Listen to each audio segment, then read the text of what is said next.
Bugün hara gelmişik? Səncə hara? Kukla muzeyinə? Aha. Bugün tək deyiləm, sevimli kuklam da bizimlədir.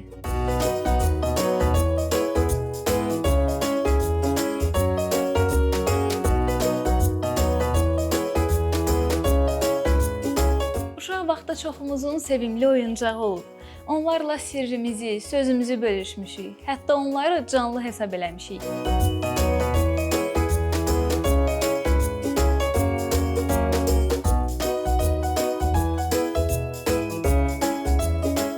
Bəs heç fikirləşmisiniz ki, bir kuklanın arxasında nə qədər böyük sənət, zəhmət və tarix dayanır?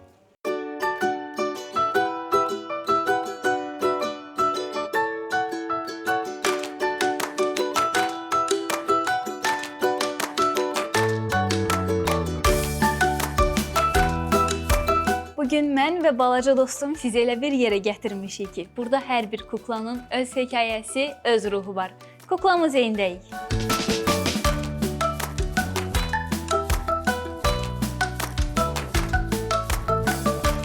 Muzeyimiz artıq 4 illik fəaliyyət göstərir. Bir çox xarici ölkələrdən kuklalarımız gətirilib. Hamısı əl işlərdir, hər birinin öz tarixçəsi var. Əlavə olaraq bir Azərbaycanlı həmkarlarının birinin əl işidir, tək olan kuklasıdır. Ondan əlavə olaraq Rusiyadan, Ukraynadan, Polşa, Yaponiya və digər xarici ölkələrdə, İtaliya hətta və digər xarici ölkələrdən gətirilmə əl işlərinə olmuş kuklalarımız var. Burada isə gördüyünüz 2 ədəd kukla kompozisiyamız və onlar kasıb və varlı bir təbəqəni əks elətdirir. İnsanların necə doğulduğunu və necə bir şəraitdə yaşadıqlarını, kimlərinsə böyük imkanlarının və yaxud isə tam əksinə kimlərinsə daha aşağı bir təbəqədə olduğunu maddi baxımından göstərir.